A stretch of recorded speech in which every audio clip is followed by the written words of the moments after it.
Welcome to the Fantasy and Frames. This is the Dynasty Evaluation Show. I'm John McGlynn. You can find me on the Dynasty Evaluation, Commissioner Evaluation. My Dynasty Evaluation YouTube page is up and running now. Finally, after 4 years of doing fantasy football, I have a YouTube page. Oh, it's probably terrible, but it's starting somewhere. So, JT, thanks for joining us today, as usual. Absolutely. For the fourth show. This is hour 6, I think, now of talking fantasy football today. But we're used to talking long shows, so we've been doing pretty well today, John. We've kind of kept every show to about an hour, so I've been pretty proud of us so far. I'm pretty proud. Every show's usually 90 minutes minimum. This is it's kind of rare today. It's like Halloween or something. There's a black cat walk past or something. made our shows short, but we'll take it. Dave Heilman, what's going on, man? What's going on? Thanks for joining us today. Where can everybody find you at? Tell me all about the what you do in the fantasy football world. Yeah, so you can find me at Dynasty Dorks. It's one word. And I'm TikTok, Twitter, YouTube. And right now I work for SGPN Fantasy Football. It's for the Sports Gambling Podcast Network. And I also do some social media for DTC, Dynasty Trade Calculator. Just got back from the Combine, got to do some of the media sessions, and then got to see the on-field workouts. And super excited to talk about wide receivers today. Super jealous you guys went to the Combine. I've seen everybody there taking pictures and interviewing people and having a great time, drinking beers, staying at their hotel, talking to future NFL players. And I was at working midnights. It was terrible. I was like, you son of a bitches, but whatever. It is what it is. I'll see you guys in Canton, Ohio for the Expo. That's what it's all about, I guess. Having a good time no matter what we do. But so today we talked this morning. We started off talking about quarterbacks. We had running backs, then we talked tight ends, and now we are here talking wide receivers, which might work out great that it worked out this way because this might be a little bit longer show than we've had. Hopefully we'll try to keep it to an hour, but there's a lot to talk about here. The deepest by far of all the positions this year. There's unlike last year where we had the 5'2", 135-pound small receivers. It's like the Army's coming in. It's like this is what's going to replenish the receivers in the NFL. It's deep. It's great. This class is absolutely fantastic. So let us get to the questions here. So who do you think, Dave, I'll start with you. Who do you think handled themselves the best in the media day from all the wide receivers? Yeah, there was a lot. Marvin Harrison Jr. obviously did not attend, so that was a little disappointing. But I loved the players talking about their teammates. I think you can see their personalities and a lot of their traits through that. A lot of them, like Xavier Leggett, was just gushing about Spencer Rattler, and them taking time from their media session to really, hype up their boys was cool. Brian Thomas and Malik Neighbors, they're like, Jay Dale's is number one quarterback in this class, and it's no question. Roma Dunze and all the guys from Washington were hyping up. But for me, Roma Dunze was a star. You can just tell some of these guys they just have the star power. They engage everyone.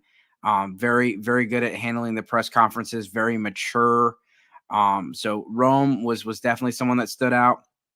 Xavier Worthy, he not only crushed it on the field, but he had a great media session, just a great personality, funny guy, very polite, respectful. Same for AD Mitchell. You got McCaffrey as a quarterback, so he's got a little bit more experience than the other guys with this, and so I think he handled himself well, talking a lot about how his transition was, but. There's just so many guys. I'll give you a sleeper as far as, someone that really stood out was Bub Means from Pittsburgh. Just personality really, really stood out. And so he's someone I watched, and then he was awesome on the field.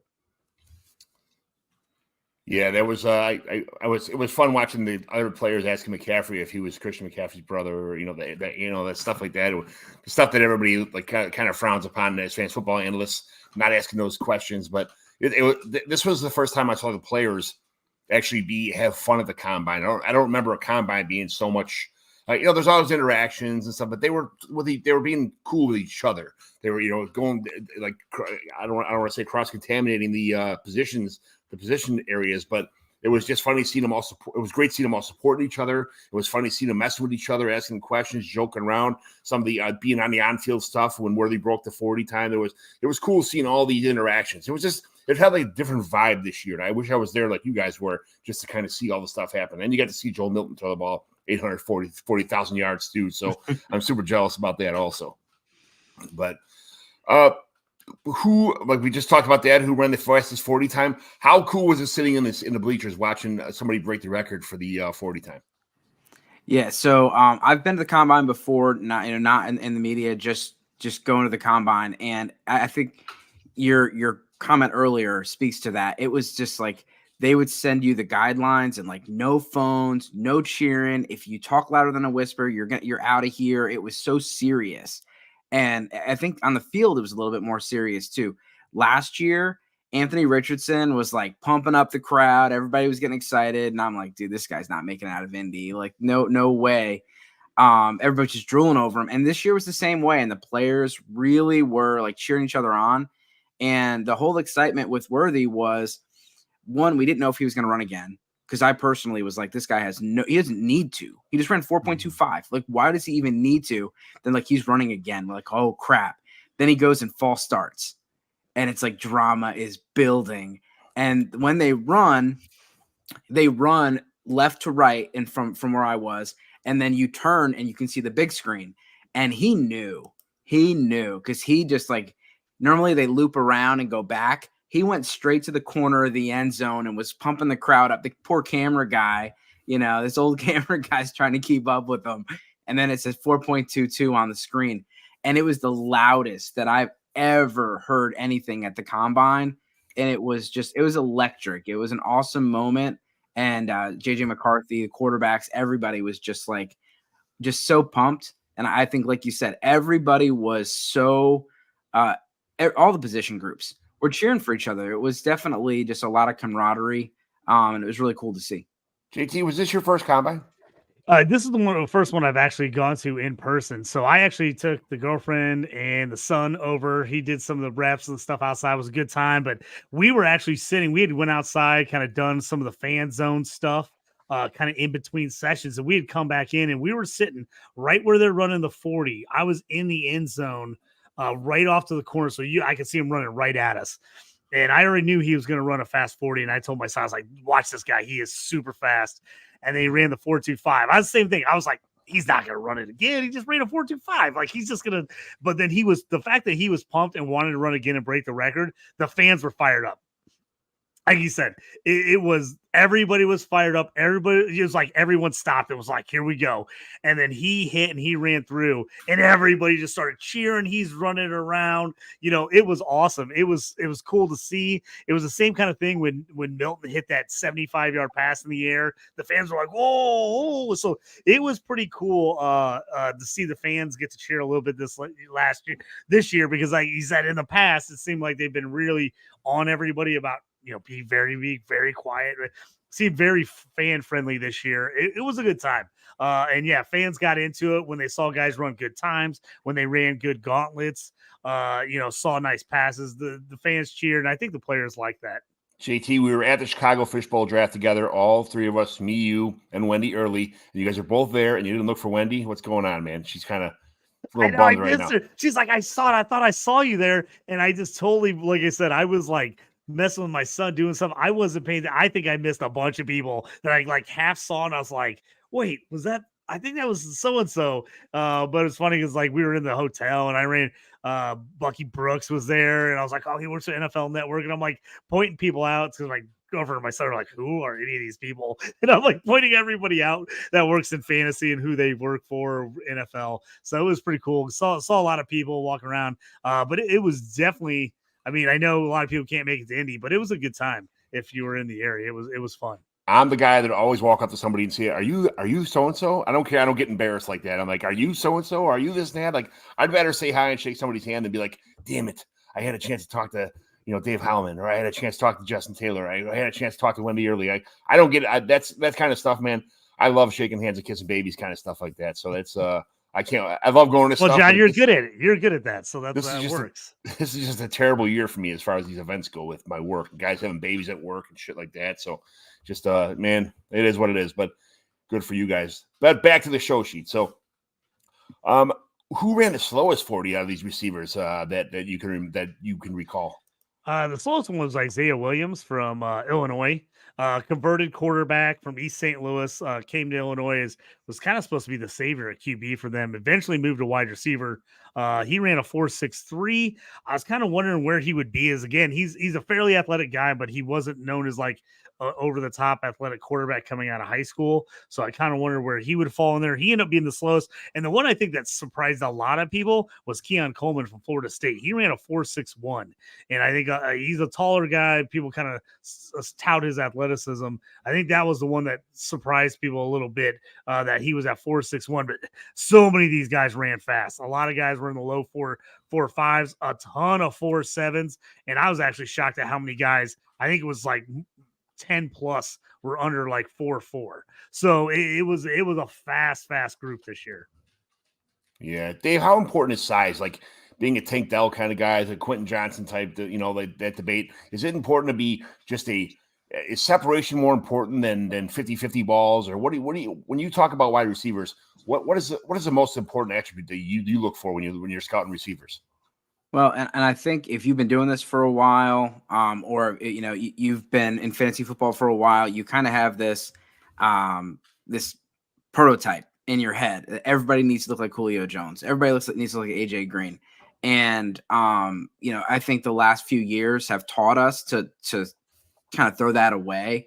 And so I saw a great post, and the first thing that came out after he ran the 40 was, it's John Ross.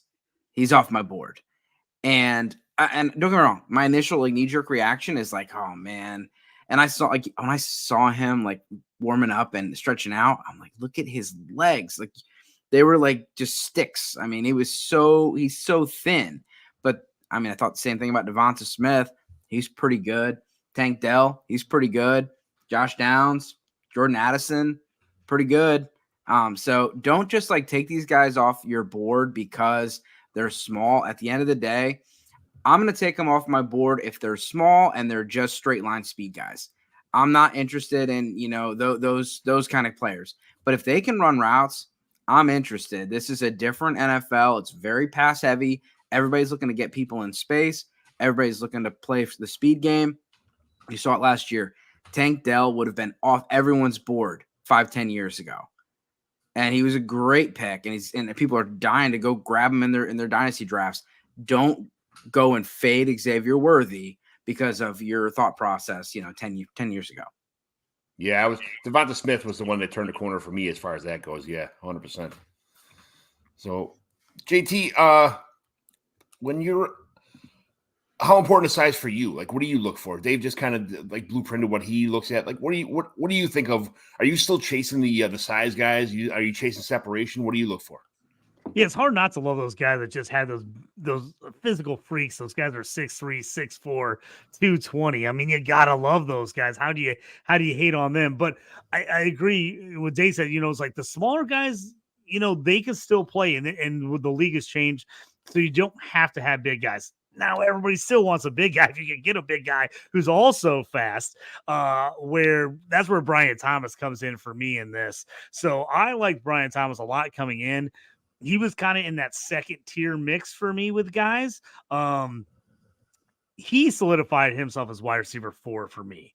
The 4.33 at over 200 plus pounds. I think he was 209 or 210. Was what he weighed in at. It's just crazy. Good size guy, led the nation in touchdowns. To me, he jumped up to the very edge of that tier 1 as number 4 wide receiver for me. Plus, like Dave said earlier, Roma Dunze, he was a guy, everybody's always talking about. Everybody pretty much had him as wide receiver 3. He really impressed me. He really, really impressed me with everything he did going out there competing. I had a little bit of space between him and Marvin Harrison and Malik Neighbors. I think he really closed that gap for people. I think people think he is right there with those two guys now. And I think Brian Thomas, for me, just with the size, combo, speed, everything, he really moved up to number 4 for me. There's some smaller guys I like in this class. There's some bigger guys I still like too. But Brian Thomas, to me, was the big one because of the size and everything else with it. And I think he has room to grow. He kind of moved up. And if we're going to go with a small guy, that I really was impressed with, because the guy I liked in college, but people were really iffy on him, was Jacob Cowing from Arizona, former USC wide receiver. People were like, hey, he's good, but does he do anything great? Can he make it at the NFL level? He's kind of projected more as a slot guy. He came out and ran a 4.38. I was like, wowed.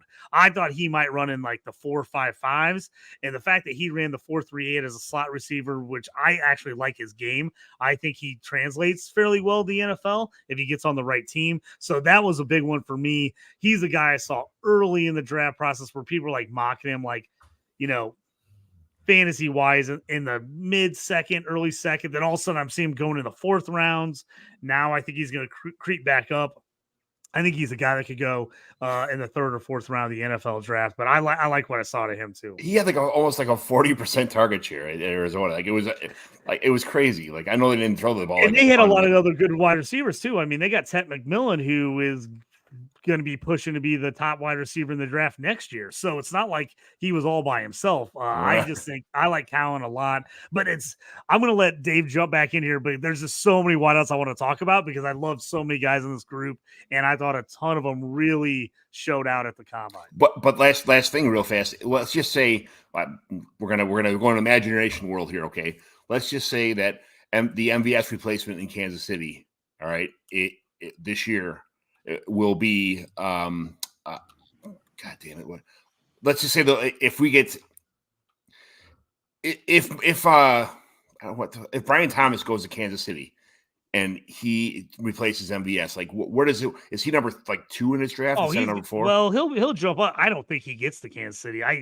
I know. I really think he ends up going top 20 after that performance. I had a lot of people. I saw people looking, maybe he goes if the Bengals don't keep Higgins. I've seen Jags. I think Jags is a really good spot. I did a show the other day where somebody brought up the Saints at 14. I was like, I kind of actually like that, him being opposite Olave. At the Colts, I don't think they'll go wide receiver. I think they maybe go Bowers, but if they did go wide receiver, I could see them going for someone like Brian Thomas with just a crazy RAS score and how they love that. I could see them going with him at 15, but I definitely think he's going to be in that top 20 range, and I wouldn't be surprised if somebody moves up to grab him. Go ahead, let you chime in there, Dave. Yeah, like you said there about the RAS score. Dan Jeremiah was joking around with Ballard about he just likes athletic freaks. And so anybody that has like huge combine numbers, I know that they're in Indianapolis, so they got a nice look at these guys, but they typically like to keep them in Indy. And so they had an extremely athletic draft last year where like everybody had like a 9.90 or higher RAS score.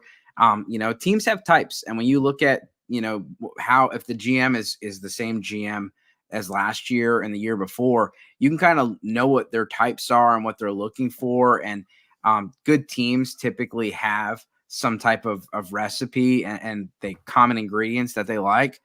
And, the culture, one of them.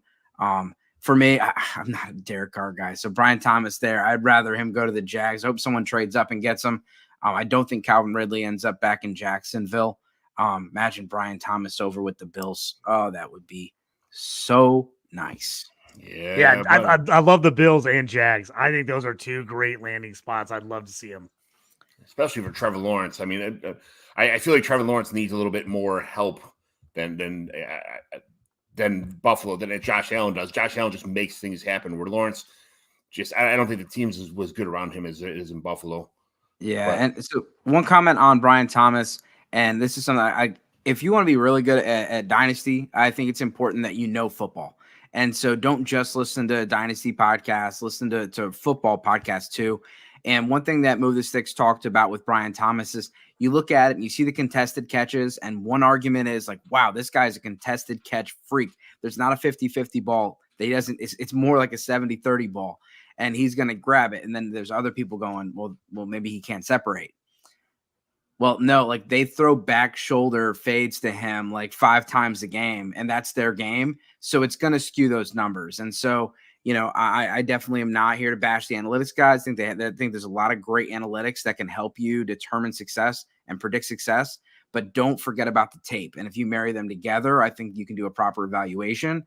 And with Brian Thomas, that's a guy where, like, if you see that, you're like, oh, this guy can't separate. It's N'Keal Harry, blah, blah, blah. This guy can separate. This guy can play. And you saw it every single week down in LSU. Yeah, over 50% target share. I mean, over 50%, 50-50 ball rate. So that's it's pretty good, man. That's a dominant receiver. Yeah, he's my number 4 as well. Yeah, that's who benefited the most by being an early declare, and who benefited the most by staying in school for a year and, like, seasoning themselves for the class this year. Dave, I'll start with you. I didn't really think about that question. So for me, I'm just gonna stick with the top guys. I mean, it's a different world with the NIL and things like that, and so there's some other aspects to this. Sure. And so as far as in particular players, I don't really have any, but you look at the guys that are in the top of the class that were able to declare early. They jumped in on a really heavy class, knowing that they were going to be the top guys. And so I like to see that. I like to see that confidence, and you always want to see early breakouts in your dynasty players. Yeah. JT, anybody you saw that it was a good idea for them to come in to either come in early declare, or guys who stuck in last year for next year of school and this year are reaping the benefits of it? Yeah, I mean, I think, you got to look at a guy like Xavier Legette. I mean, he couldn't early declare because he never played before. I mean, this year was his only year. You're going to have the guys that just don't like him because they hate the late breakout. They hate that he didn't do anything until his 5th year as a senior. But I thought he really did a nice job at the combine, showed his athleticism. 9.92 was number 3 among wide receivers, and RAS score ran a 4.39 40. I mean, just the fact that he kind of put it together, 6'1", 220, and he's one of those guys you just looked at him and you're like, that guy is built. He is just built, man. The guy's just muscular. I think he's going to be a steal. I've seen him go all over the place. I think he could sneak into the 2nd round. I think he's maybe more of a 3rd round pick just because of the only 1-year breakout, but I think there's going to be some teams that say, hey, it's worth the shot. It's worth, looking at a guy this athletic with this ability, even if he only did have a 1-year breakout. The other guy I really liked that I thought the combine really showed what type of player he was Ladd McConkey. He was banged up. He didn't get a ton of target share at Georgia because they just wanted to run the ball and their defense was so awesome. So the question was, like, is Ladd McConkey as good as people are saying he is? And every drill he went through, especially the gauntlet, I just was more impressed by him. He ran a nice 40 time. His hands looked nice. When he was running the gauntlet where they just chuck the ball at you and you're running full speed, he got up in that 18.5, 19 mile an hour range and never slowed down and just caught the ball and turned the corner. He looked very smooth for me. I liked him a lot. He definitely was one of the guys that moved up my board. I kind of had him on the back edge of that tier 2 wide receiver, and I think he kind of pushed himself up to the top end of tier 2 for me. Yeah, Dave, how often do you think, how important do you think the RAS score, the relative athletic score is for wide receivers? I mean, it's obviously a measurement that you're going to bake into your evaluation. There's guys that will test out test off the charts and not be great at football. But I think when you're looking at these guys, when you look at speed in particular, and then you look at weight adjusted speed, these guys are going to get good draft capital. The NFL loves speed. We saw Tutu Atwell go in the 2nd round. That's not saying a lot of great things about speed, but I'm telling you that a guy with speed is going to get drafted higher, which is going to give him more opportunities.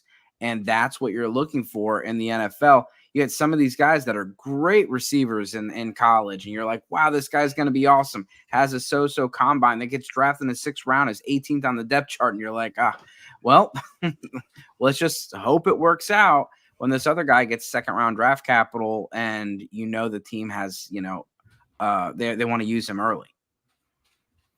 Yeah. JT, which one of these RAS score heroes are or RAS score zeros, back or forth? Which one do you think who do you think showed the most out, or who do you think benefited the most for having these scores? Well, some guys that I'm not sure were very high on people's lists had some pretty awesome RAS scores. Now, does that mean they're going to get really push up draft boards? I'm not sure. Johnny Wilson out there at 6'7" had a 9.88 RAS because he ran a pretty fast time for his size. Cornelius Johnson, a guy who didn't get a lot of looks at Michigan, as obviously we talked about all the time, they don't throw the ball a lot. He had a 9.89. So both of those were pretty high for guys that people are like, are they NFL guys? Like, can they make it?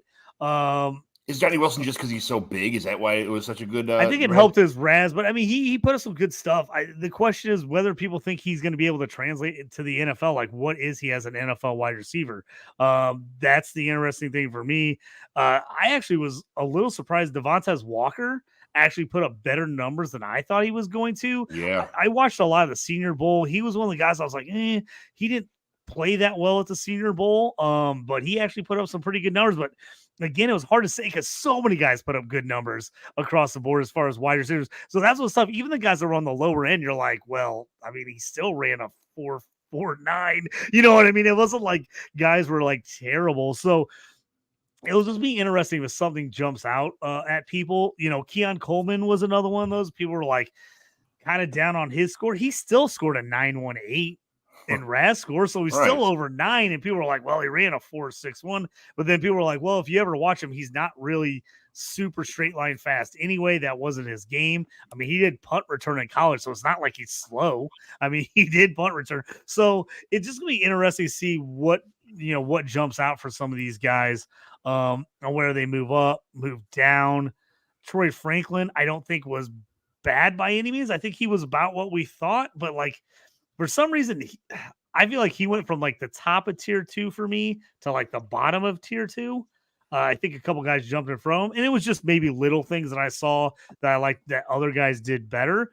But I just think we're going to see a ton of guys get drafted in the first 3-4 rounds in this draft. I mean, we're going to see some guys with some crazy good athletic RAS scores and combine numbers that don't even go till late just because there's so many of them.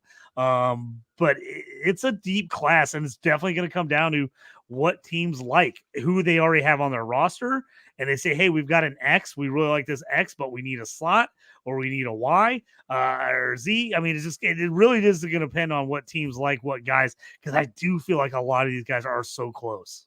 Yeah, it was every draft you were in before. You saw the Brian Thomas and Troy Franklin like neck and neck rankings. Now it seemed like definitely Brian Thomas separated himself from Troy Franklin after the combine. So and A.D. Mitchell from Texas is another one. He had the best RAS score, 9.98. He ran a 4.35. He only ran 140. He decided 4.35 was plenty good, and he didn't run another one. But he's another guy that people were like, well, did you see his interview? He said he never runs 100%. Like, he never runs route as hard as he can. And so it's like, are they going to knock him for that? Or are they going to say, oh, well, he's, saving himself so he can play at a high end most of the drive, as opposed to like burning himself out, running 100% on every route. So I don't, how do teams take that? Some teams might not bother him at all. There might be other teams that are like, I don't know if I want a guy that admits that he doesn't play 100% all the time. So you just don't know how that works out. I mean, if you're going straight out of athletic score, I mean, A.D. Mitchell, 9.98, 4.35. You got to take him. But I've already heard people be like, he's still low on my list. I just don't love him as a wide receiver. I just don't know if he's going to be a great fantasy pro wide receiver consistently. So that's where you got to find that too. Yeah, some of these guys are going to be good. They're going to have highlight plays, but are they going to be consistently good for a long period of time in the NFL? I guess that's what we're all trying to figure out. Yeah, Dave, you had mentioned before something, about Marvin Harrison, not Joe in there. who else didn't show up or didn't participate in a lot of stuff that you kind of wanted to see this year? Well, and I don't want to misspeak on anybody, but like I don't remember seeing Alakai Corley, and maybe I missed that, but He was not there. I didn't see him either. he was supposed to be, got an invite, and so like that was disappointing. And Justin and we're on the same page with a lot of the guys. A lot of the, for me, you put them in tiers, and then they're kind of just clustered together, and then the combine, I'm not going to move somebody from tier 2 to tier 5 or 5 to 2. But I'm going to re-rank and reorder that cluster based on things. And same guys, Troy Flenkin moved down, Brian Thomas moved up, like McConkey moved up. And so one guy, like I said earlier, I really like, he's becoming my guy. It's Bub Means. And you look at the RAS score, was really good. And looking at him, I'm like, this guy personality was off the charts in the media. And then I'm like, okay, that guy's funny. He's cool, blah, blah, blah. Then I saw him on the field. I'm like, he's huge. He was just jacked. Yeah. And then he has a 9.74 RAS score. He looks really smooth in the drills. And so I was just really impressed. His vert was great. Showed a lot of burst, had a 4.4340. And he's a bigger guy. And so I was impressed by him. And for me, like I said, the people that didn't participate in everything, it's so hard because we're living in a different era. Yep. We have the NIL money. And so these guys, like, they don't have the same kind of leverage or the same kind of loss. Some of them are already millionaires before they even showed up to the NFL. We also have older prospects where we have COVID years kind of extended the college careers of some people. NIL extended the college careers. You got the transfer portal where people are moving all over the place. So it's definitely a different era. But yeah, as far as the people that did the drills, there was so many guys that look good. And Adonai Mitchell, he was kind of iffy on the field drills. He had one like Willie Mays kind of catch would look awesome, but then like he fell down on the next route. And so he was a little inconsistent, but his 40 was great. And, he was someone that I think raised up people's rankings. Yeah, how many guys, we talked about some running backs before, how many wide receivers weren't able to participate because of injuries? And are any of those going to be concerned come our rookie drafts or our dynasty for year one, guys that might start in a pup or guys that might have any kind of, there's always guys with some heart ailments or some guys with something going on. Is there anybody to be concerned about in this draft class or no? No one that I'm aware of. There was a couple guys that didn't work out because of different things, but all of them basically said they were going to be ready to go. I think the one guy had a stretch fracture or something in his leg. He's gonna be ready to go. And then back to the running backs, Jonathan Brooks said he'll be good July 1st. So, receiver wise, no one that I'm aware of. Yeah, that's good. It's a clean slate of good players. This is fantastic. We're coming in with just great evaluations. We get all these scores, get all these, this is such a good class, and to have them all coming in healthy in the NFL, it's like a wave of freshness coming in. It's so nice to see all these talented receivers big talented receivers come to the NFL too. So, who really needed to kind of prove something by showing up at the combine and actually killing it when they were here? For me, it's the Michigan guys. I know that Roman Wilson made a lot of noise the Senior Bowl, but you come from an offense in Houston that chucks the ball over the yard, and you got these video game kind of numbers, and everybody's got seeing all your highlights, and you were really featured. And then like Roman Wilson, you don't have all that production. You don't have a lot of that stuff. And so it's any of the guys that don't have a lot of production. Keon Coleman, you didn't see much from him until, he transferred. We talked earlier in regards to Leggett. Brian Thomas is similar, where like those guys had more later breakouts. And so like those guys, they needed to show where like guys like Marvin Harrison Jr., Malik Neighbors, they've got long resumes. Nobody has any questions about their game. But these other guys, you want to see that. And then, of course, the small school guys. The small school guys, seeing them next to the big school guys, that's where you can compare, because the first thing you think about when this guy's got, Tank Dell's got all these gaudy numbers and he's like, he didn't play anybody. And then you see him at the combine and like, he looks better than the other guys, And so like, that's always fun to see, the comparison. Who hurt themselves by going to the combine? JT, we'll start with you, I guess. Like I said, I thought as a group was a great group. So I don't think a ton of guys hurt themselves. Did some guys look better than others? Like I said, Keon Coleman, the slow 40 time was the one that kind of glared for some people. He was another one. He was slipping and sliding a little bit in and out of cuts on drills. Troy Franklin, the biggest knock on him was the gauntlet. He was like swerving all over the place, and they want you to run straight line as fast as you can. And so then the people go, well, if you got a really good 40 time, but you can't run in a straight line, like when you're actually running your routes, is that an issue? Again, I don't think anybody killed themselves because I think there wasn't anywhere where just like glaring, horrible performances. The small school guys, like Dave said, I think, you want to see them next to the other guys to see how they kind of compare. So I think like a Luke McCaffrey from Rice that played quarterback and wide receiver, for him to put up a pretty good 9.56 RAS score. He ran he actually ran faster than his brother at the combine. He ran a 4.47, where his brother ran a 4.48 in the 40. So I think that made a big difference. Shown that he can really play with those guys. I thought the two Washington wide receivers outside of Roma Dunze, they've had some injuries the last 2 years, each of them. I thought Polk and McMillan both ended up playing pretty well because people are like, hey, how much is them? How much is it the QB? You never kind of know when you're talking about those types of things. So I thought those guys were pretty good. And then I thought a guy like Malik Washington was on the other side of that. He played for a terrible college team, but he ended up putting up unbelievable college stats, but a lot of people didn't know about him or see him because he was on Virginia and they were just bad. So I was really interesting to see what he would look like in person next to some of these other guys. Because I was like, is he just a guy that had good college production, but is going to be like a 6th round pick? I actually thought he was really good. I thought he played really well. He kind of, when you see the highlights in college after watching him at the combine, I'm like, okay, those are legit. Like, he's not just like scoring against terrible teams. He is making things happen. So I actually thought Malik Washington was a guy that kind of was on people's radar, but how high was he rated? I think he maybe moved up a little bit after watching him at the combine. Dave?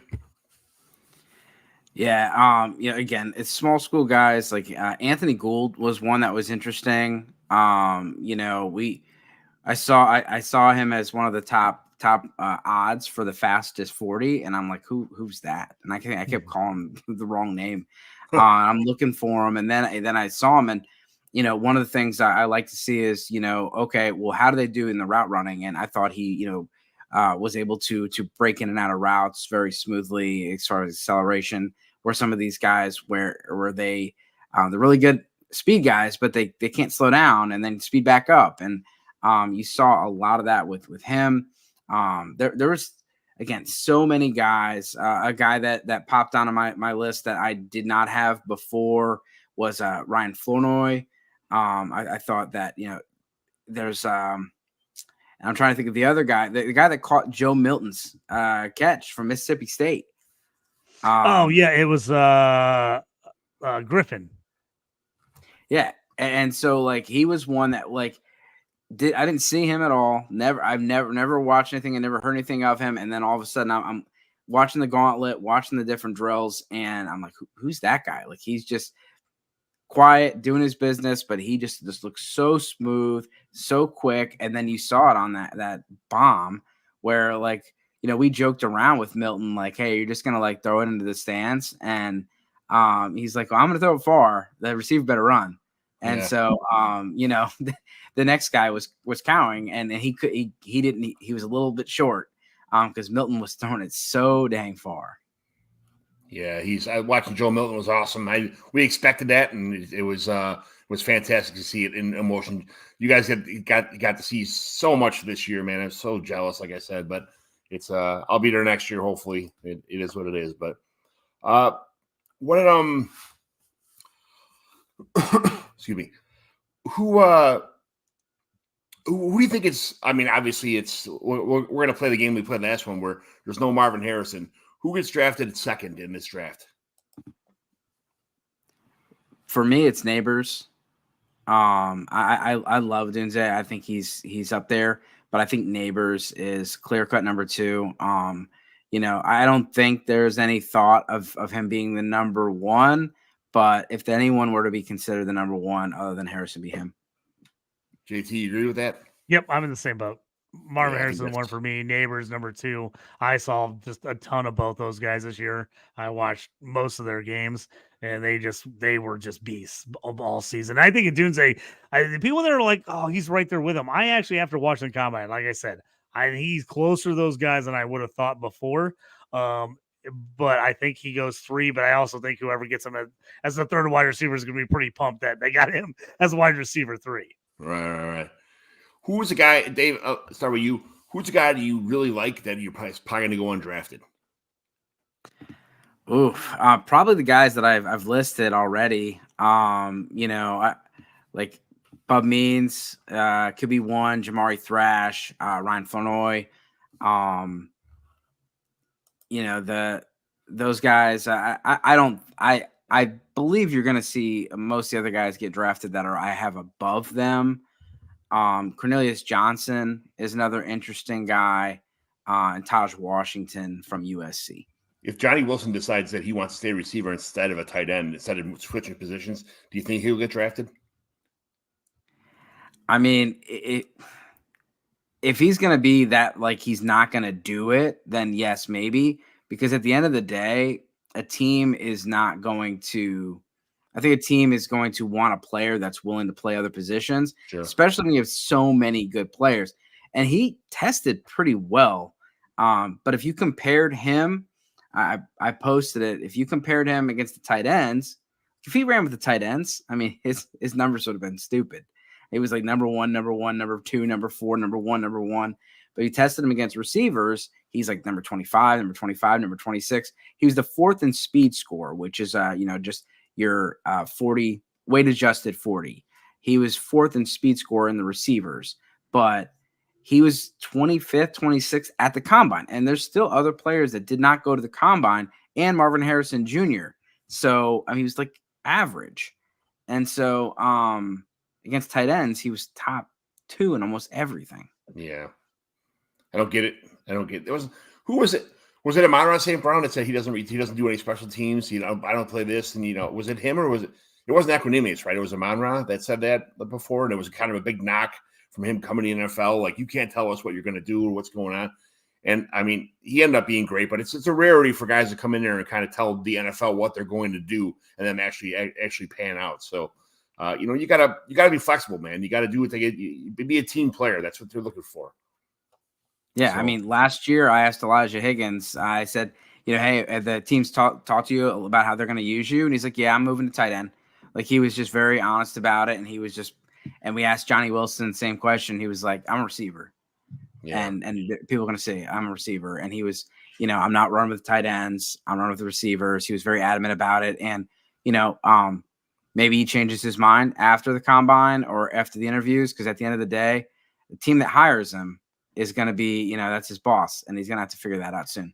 He didn't seem very happy about getting asked that question. We talked about that earlier too. But, yeah, I think he's pretty adamant about just staying a wide receiver, and that's not, whatever. It is what it is, man. So let's talk about real fast. I'll hit each one of you guys up. Pick some of your favorite landing spots for these players. I'll start with you, Dave. Let's go with Marvin Harrison. Where do you really, really want to see Marvin Harrison go? Yeah, I think where he's probably going, and that's the Cardinals. It's a great spot. Kyler Murray is there. That offense was a lot better than I think most of us expected them to be last year. He gets to go and be the alpha right off the bat, so he's going to get a lot of opportunity, a lot of targets, and gets a good young quarterback. I like that spot for him a lot. JT?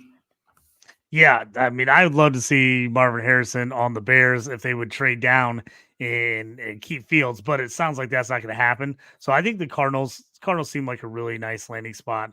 If for some reason something gets crazy and everybody moves and he got to the Chargers, that would be phenomenal. I don't know if that happens, but I think Chargers, Cardinals, Bears. I think all three of those would be pretty nice spots for him.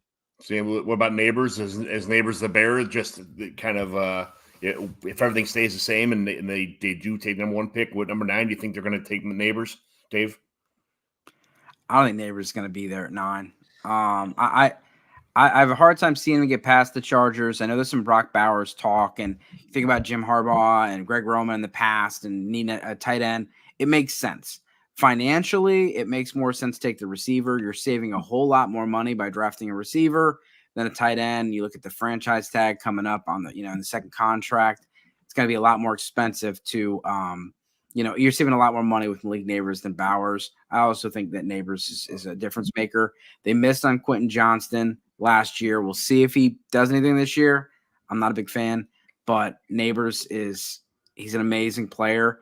I think he goes there. If not, I don't think he gets past either the Giants or the Titans. And you could see someone even trade up. But I just don't think Neighbors is going to get out of the top 6, 7. Yeah, so JT, that means Rome Odunze goes to the Bears, right? Yeah, I think that he's going to be in the mix there. It'd be interesting to see what some of these teams are. They're wide out needy, but are they going to pass on the top or second best O lineman when they need O line help? So that's where you're going to get to, does the Titans, if Neighbors goes to the Chargers, if the Titans take, one of these other guys, do they take a Dunze and then the Bears are out on a wide receiver there? Possibly. But there's a lot of guys that need running or need O-line help. And I mean, I know the Bears want O-line or want wide receiver there, but if the Bears got one of the top 2 offensive linemen at 9, I think they would absolutely be ecstatic. And then they could turn around in the second round and draft a wide receiver in the second round. So I don't think it's a must-have at 9 to go wide out, but I do think a Dunze would be a great fit there if that's into being what they do and who gets to them at that spot. I love that the Bears got plenty of money. They don't have to draft right now. If they can get a good offensive lineman, if they get Joe Alt and then in the second round or third round get a really good center, they're gonna miss on Jackson Powers probably. But let's just say they could really fix that team pretty fast, especially in free agency with a good expensive receiver because they have plenty of cap money, man. And the defense is shaping up. That team could be up and coming really good if they decide that's their plan. But I mean, we talked about Troy Franklin, Brian Thomas, those guys.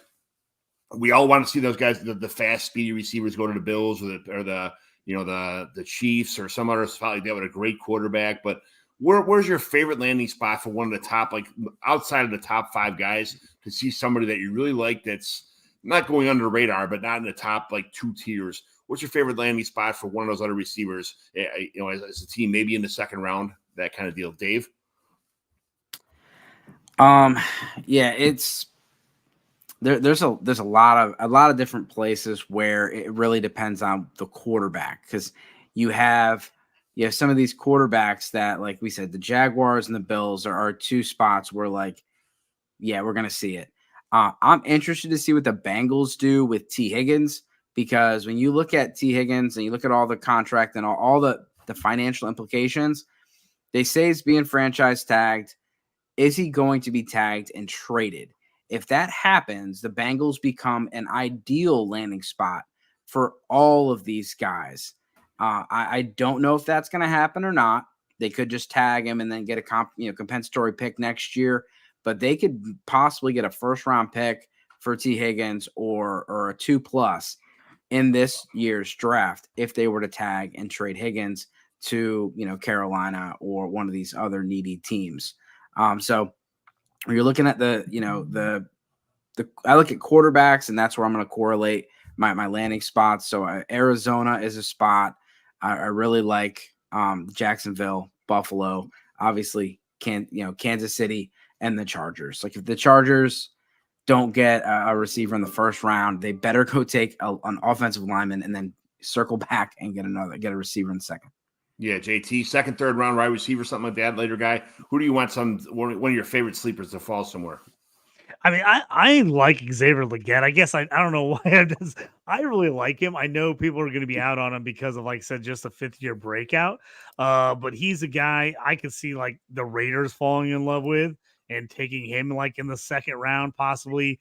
The Steelers need a slot wide receiver very badly, and depending on what ends up happening with Deontay Johnson after this year, they could end up all of a sudden looking like they had all these wideouts, and all of a sudden they could need a ton of wideouts. So I could see them grabbing somebody. I mean, if they got somebody like a Jacob Cowing in like the 4th round, I'd be ecstatic there. I think he would just be a nice mix in there with what Deontay and Pickens are doing. But yeah, I mean, Allen Robinson, while we loved him in the past, he is just not the guy anymore, man. He's just not fantasy relevant. He just wasn't very good for the Steelers. They need somebody else as a third wideout. And I know a lot of people are really hoping why am I blanking all of a sudden? Calvin Austin would kind of be that guy, but I'm not 100% sure the Steelers are sold on that Calvin Austin is any more than a gadget guy for them. So that I think that could be an interesting spot where some guys could see some targets, even though they're not the high end guy. Another place that'd be interesting, Houston. They got Nico, they got Tank, they've got some other young guys, but are they maybe looking for a wideout in here? And the Rams, you've got Cooper Kupp, you got Puka after last year, but man, beyond those guys, they were really thin. I mean, Demarcus Robinson ended up becoming playable. So do they go wide receiver? I could see them grabbing any number of these guys. Like I said, there's just such a deep group. There's so many guys that, depending on who they take, who I'd like, but I think Rams could be a decent landing spot for a number of these players. I mean, maybe a Jalen McMillan, maybe a Polk. Maybe they say, hey, we like these guys, but we're going to wait and see who gets to us in the 3rd round. And maybe you go and grab a guy somewhere in that range. So I can see that happening too. But Polk's the guy I like. I'm really interested to see where he ends up at, because I think he's one of those guys that could be a pretty good NFL player. Yeah. Dave, what do you think? What's your overall perspective about how the combine went compared to what you thought about the receivers coming out of college? What did you learn about the combine? Yeah, and I was trying to scramble for some names earlier. Just a couple more would be Detroit. I really don't believe in Jameson Williams being that outside receiver. I think they could use another guy outside of Amon-Ra St. Brown and Sam Laporta. The Giants, I know it's a crappy quarterback spot right now, but you could see another quarterback go there. And then Tennessee, you have Hopkins, Burks, and Burks really hasn't stayed healthy.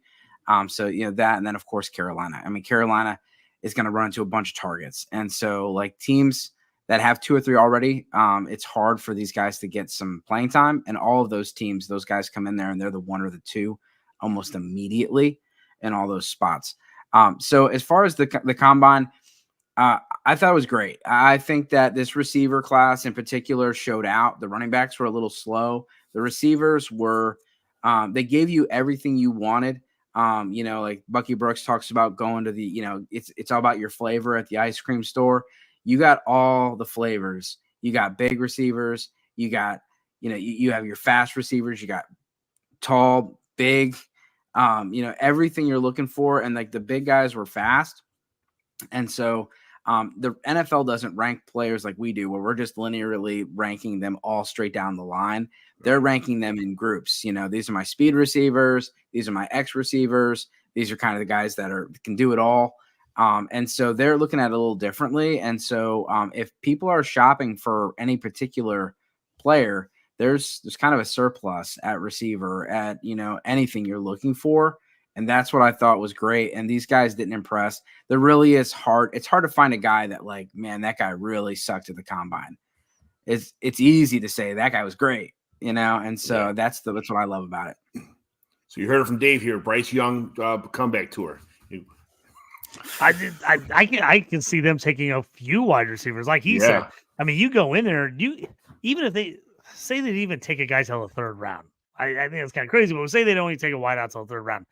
That 3rd round wideout could easily go in and be the number 1 for them and get a ton of target share. So, and it's going to be interesting to see how far some of these guys drop, where in other years they might have been second or early third round picks, so they maybe drop fourth or fifth round, because there is just, it's such a deep class. There's going to be some teams that are just going to wait. There's going to be like, hey, we like a lot of these guys. Hey, we only like one inside linebacker. We only like one safety.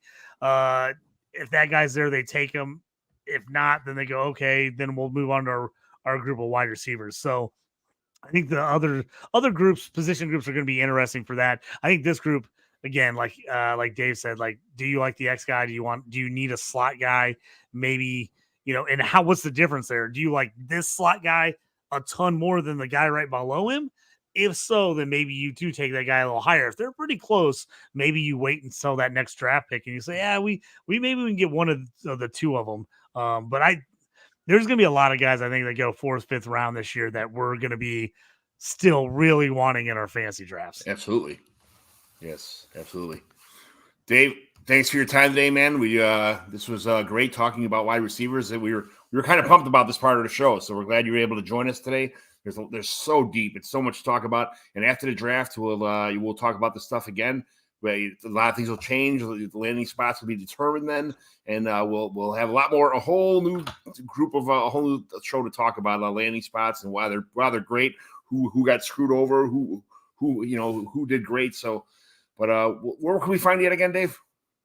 At Dynasty Dorks, and you can go to sportsgamblingpodcast.com to catch my articles. Yes, JT. Yep, find me at JT Orange, my show, The Stew with JT Brew, and then also, just on all these shows with you, if you're into IDP, all that stuff, any rookie, getting really fired up for rookies, if you're a part of DLF, I write, I've got a bunch of rookie articles coming out for them, and my IDP rankings on there, as well being on Fantasy Frames here with you. I've got some IDP stuff coming up on Fantasy and Frames as well, so I'm going to be getting some of that rookie talk in too. Woohoo! John McGlynn 75, Fantasy and Frames channel here. You can find my stuff on the Dynasty Evaluation YouTube channel. And guys, thanks a lot this is the last show today. You did a great job. Some awesome guests today.